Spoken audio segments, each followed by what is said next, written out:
এস্টাবলিশমেন্টের যারা, তারাও খুব শক্তিশালী একটা ফাইট করছে যেন আমাদের কাঙ্ক্ষিত বাংলাদেশটা না হয়। এখানে কোনো একটা পক্ষকে আসলে দায় দেওয়ার সুযোগ নেই। এই 1 বছরে বাংলাদেশকে ভিন্নভাবে দেখেছি। আগে সাধারণ জনগণ হিসেবে দেখা হয়েছে, যেভাবে আমরা অধিকাংশই দেখি, এবার একটু আলাদাভাবে দেখার সুযোগ হয়েছে। আমার কাছে মনে হয়েছে অল্প কিছু মানুষ যারা এই করাপ্টেড সিস্টেমের সুবিধাভোগী, তারা সেভাবেই আমাদেরকে বাংলাদেশ দেখায় যেভাবে তারা দেখাতে চায়। এবং এই মুহূর্তে বা বিগত বছরের পর বছর ধরে 24-25 সালে এসে দাঁড়িয়ে বাংলাদেশের অবস্থা অনেকটা এরকম যে সর্বাঙ্গে ব্যথা ওষুধ দেব কোথা। আসলে আমরা এখন এমন কিছু বিষয়ের মধ্য দিয়ে যাচ্ছি যেটা অনাকাঙ্ক্ষিত এবং অপ্রত্যাশিত। সেটা হতে পারে যে এই জুলাইয়ে কার কতটুকু ভূমিকা, এগুলো নিয়ে যেমন আমাদের কথা বলার কথা না, ঠিক তেমনি এখন আমরা কিছু অনাকাঙ্ক্ষিত বিষয়ে আমরা আমাদের মধ্যে বিভাজন তৈরি করছি, যেটাও প্রত্যাশিত না। আমাদের এই যে ক্ষত বাংলাদেশে তৈরি হয়েছে, এটা কিন্তু 16 বছরের ক্ষত না, এটা 53-54 বছরের একটা ক্ষত, 71 পরবর্তী সময় থেকে। এই ক্ষত কখনো 1 বছরে পূরণ হবে না। আপনি বা আমি যাকে দায় দিয়ে দেই, এখানে আমাদের কয়েকটি হসপিটালে সম্মানিত পরিচালক যারা আছেন তারা রয়েছেন। আমি ধরে নিচ্ছি ঢাকা মেডিকেলের সম্মানিত পরিচালক যিনি আছেন তিনি আছেন। এখন আমি তাকে দায় দিতে পারি যে ঢাকা মেডিকেলে যেই চিকিৎসা হওয়া দরকার ছিল, যেই সুযোগ সুবিধা একজন নাগরিকের, একজন আহত পাওয়া দরকার ছিল, সেটা তারা পায় না, এটার জন্য তিনি দায় দিয়ে দিলাম।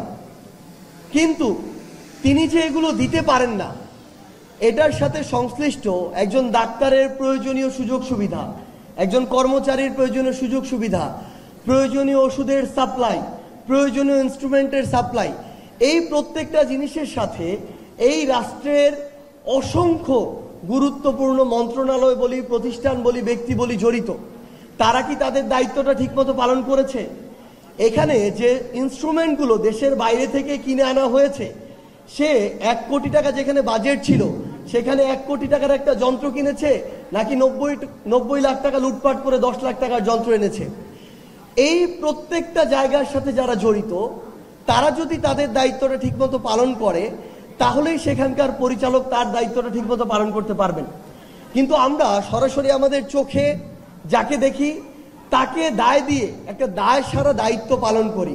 ইভেন আমরা যখন একজন সাধারণ নাগরিক হিসেবে ওই ঢাকা মেডিকেলে চিকিৎসা নিতে যাই, যখন আমার সামনে আমি 20 জনের লাইন দেখি, দরজায় দাঁড়িয়ে থাকা লোকটার পকেটে 200 টাকা ঢুকিয়ে দিয়ে আমিও সামনের দিকে চলে যেতে চাই, কারণ আমার কাজ আছে বা আমার ব্যস্ততা, যেন আমার সময়টা আমার ছাড় কারণে।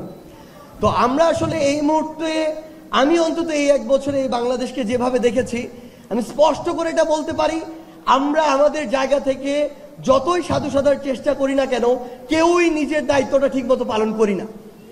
এই জন্যই বাংলাদেশের এই মুহূর্তে এই অবস্থা। আমি আমার দায় স্বীকার করে নিচ্ছি, অভ্যুত্থান পরবর্তী সময়ে আমার যতটুকু আমার জায়গা থেকে করার কথা ছিল আমি ততটুকু করতে পারিনি। কিন্তু এটাই সত্য, আমার করার জন্য অন্যান্য সিস্টেমের যে সাপোর্টগুলো থাকা দরকার, এদেশের রাজনৈতিক দল, ওই দলের ব্যক্তিবর্গ, তাদের যতটুকু সদিচ্ছা থাকা দরকার, আমলাতন্ত্রে যারা চাকরি করে তাদের যতটুকু সদিচ্ছা থাকা দরকার, আমার উপদেষ্টা মণ্ডলীতে যারা আছেন তাদের যতটুকু অভিজ্ঞতা থাকা দরকার, কিংবা এই প্রত্যেকটা জায়গায় ইভেন সাধারণ জনগণের যতটুকু সহযোগিতা করা দরকার, কেউই তারটা করে নাই।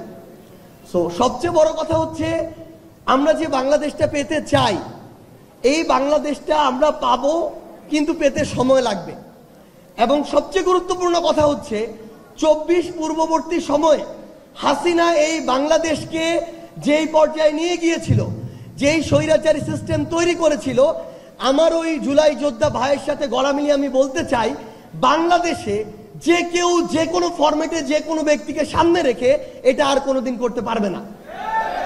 এই সুযোগটা এই বাংলাদেশে হবে না। এই বাংলাদেশের যেই ইয়াং জেনারেশনটা এই টোটালি রাজনৈতিক সচেতনতা থেকে, দেশের চিন্তা থেকে একপাশে সরে গিয়ে শুধুমাত্র ব্যক্তিকেন্দ্রিক কিংবা অন্যান্য বিভিন্ন চিন্তা কেন্দ্রিক বিষয় নিমগ্ন ছিল, যে ইয়াং জেনারেশনটা কখনো বাসায় রাজনৈতিক আলোচনায় থাকতো না, যে ইয়াং জেনারেশনটাকে ভোটের সিদ্ধান্ত আলাদা করে দিতে দেওয়া হতো না, সেই ইয়াং জেনারেশনটা এখন বাড়িতে যে কোনো সিদ্ধান্ত নেওয়ায় গুরুত্বপূর্ণ ভূমিকা পালন করে। আমি আমার এই সামান্যতম 1 বছর অভিজ্ঞতা থেকে বলতে পারি, আগামীর বাংলাদেশের নীতি নির্ধারণ কি হবে, রাজনৈতিক দলগুলোর পলিসি কি হবে, কোন নেতা কিভাবে চলবে, এই প্রত্যেকটি বিষয় আগামীর বাংলাদেশের তরুণ প্রজন্মের মতামতের উপরে ভিত্তি করে নির্ধারিত হবে। আমি আপনাদেরকে একটা অনুরোধ করি, আমার এখানে সম্মানিত বিভিন্ন গুরুত্বপূর্ণ জায়গায় বিভিন্ন ব্যক্তি আছেন, আমার শহীদ পরিবার, আহত যোদ্ধা, আমার সহযোদ্ধারা, এখানে মন্ত্রণালয়ের সম্মানিত সচিব, হাসপাতালের পরিচালক, উপদেষ্টা মণ্ডলীর সদস্য, রাজনৈতিক নেতৃবৃন্দ সবাই আছেন। আমি আপনাদেরকে একটা অনুরোধ করি, আমাদের যারা আহত যোদ্ধা এবং শহীদ পরিবার, তাদের অবস্থা এখন ভালো নেই। আহত যোদ্ধাদের প্রয়োজনীয় চিকিৎসা এখন পর্যন্ত তারা পাচ্ছে না। আমরা স্পষ্ট করে একটা বলি, তাদের এই আহত হওয়া, শহীদদের জীবন হারানো নিয়ে বাংলাদেশের জেলায় জেলায়, উপজেলায় উপজেলায় এখন বাণিজ্য চলছে। এখনো থানাগুলোতে শহীদ পরিবার আহতদেরকে হয়রানি করা হয়। এখনো যদি দেখেন রাজনৈতিক দলগুলো, স্পষ্ট করে বলি, রাজনৈতিক দল এবং তাদের বিভিন্ন নেতাকর্মী টাকার বিনিময়ে শহীদ পরিবার এবং আহতদেরকে হয়রানি করে, আওয়ামী লীগ, ছাত্রলীগ, যুবলীগকে সেফ হাউস দেয়। এই বাংলাদেশে এখনো এটা হচ্ছে।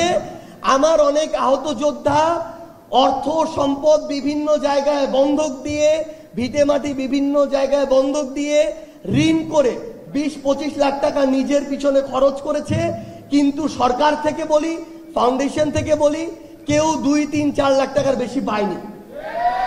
এই মানুষগুলোর এখন আমরা অনুরোধ করব, আমি আমার একজন সহযোদ্ধা হিসেবে অনুরোধ করছি, তাদের এই যে খরচটুকু হয়েছে, আপনারা তাদেরকে আর্থিক সচ্ছলতা নিশ্চিত করতে পারেন কি না পারেন আমি জানি না, কিন্তু এই যে খরচটুকু হয়েছিল এবং এখন যে অন্তত যতদিন তিনি সুস্থ না হচ্ছেন, এই চলার যে আর্থিক যে সাপোর্টটুকু প্রয়োজন, এটা দয়া করে তাদের আপনারা ব্যবস্থা করবেন।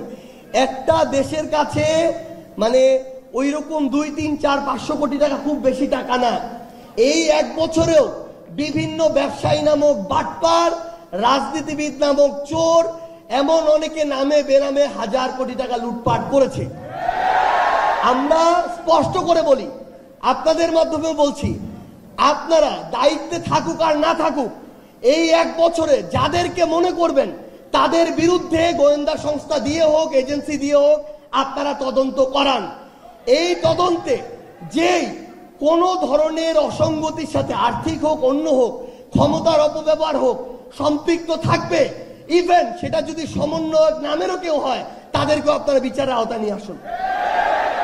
কিন্তু আমরা স্পষ্টভাবে অনুরোধ করি, আমার শহীদ পরিবার যে তার একমাত্র উপার্জনক্ষম পরিবারের মানুষটিকে হারিয়েছে, তাকে যেন পরের দিন কি খাবে এই চিন্তাটা না করতে হয়, 100 টাকা কোথায় পাবে এই চিন্তাটা না করতে হয়।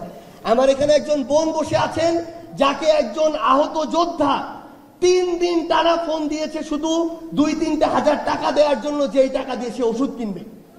এমন বাস্তবতাও এখন হচ্ছে। অল্প কিছু মানুষের দায়িত্ব নেওয়া হয়, কিন্তু অধিকাংশ মানুষ এখনো অনিরাপত্তার মধ্য দিয়ে আছে। আমি আমার সম্মানিত উপদেষ্টা মহোদয় যারা আছেন এবং তাদের মাধ্যমে উপদেষ্টা মণ্ডলীতে যারা আছেন, আপনাদেরকে অনুরোধ করব, আপনারা একজন সবার দায়িত্ব নেওয়ার প্রয়োজন নেই। 200 জনের দায়িত্ব নেন, 300 জনের দায়িত্ব নেন, নিজের মন্ত্রণালয়ের পক্ষ থেকে 10 কোটি 20 কোটি টাকা খরচ করেন, কিন্তু ওই 200 জন যেন একটা স্বাবলম্বী জীবনযাপন আগামীতে করতে পারে। লোক দেখানো 10-20-30 হাজার টাকা দেওয়ার প্রয়োজন নাই। আমরা আজকে ধন্যবাদ জানাই ওয়ারিয়র্স অফ জুলাইকে, অন্তত 50টা পরিবার কিছুদিন অন্তত নিশ্চিন্তে একটা জীবন ধারণের অবলম্বন পাবে। ভাই, আমরা আপনাদেরকে কমিটমেন্ট, আমাদের সামর্থ্যের অনেক অভাব, আমাদের এই জায়গায় দাঁড়িয়ে আপনারা বুঝতে পারবেন না বিষয়টা। আপনারা অনেকে মনে করেন যে হাসনাত নাহিদ সার্জিসেরা বললে হয়তো বা অনেক কিছু হয়ে যাবে, মুখে মুখে অনেক কিছু হয়ে যায়, যেভাবে মুখে মুখে অনেক আশ্বাস আপনারাও পেয়ে যান, কিন্তু আমরা যখন ওই সিস্টেমগুলোর কাছে যাই, সিস্টেমগুলো আমাদের সামনে মূলা ধরিয়ে দেয়, সিস্টেমগুলো কলা গাছ দেখায়। এই জন্য একজন আহত, অনেক সময় দেখেছি দেশের বাইরে যেতে কয়েক মাস চলে গিয়েছে, সিস্টেমের বেড়াজালে পড়ে যায়। কিন্তু ভাই, আমাদের এই লড়াইটা যেন জারি থাকে। আমরা যে কাঙ্ক্ষিত পরিবর্তনটা 1 বছরে প্রত্যাশা করেছিলাম, সেটা 1 বছরে হবে না, কিন্তু সেটা 5 বছরে সম্ভব, 10 বছরে সম্ভব। আমরা অনুরোধ করব, আমরা যেন অধৈর্য না হয়ে যাই, দাঁতে দাঁত কামড়ে ধরে যেন অন্তত বাংলাদেশের জন্য জীবনের শেষ মুহূর্ত পর্যন্ত আমাদের লড়াইটা করি। সবাইকে অসংখ্য ধন্যবাদ।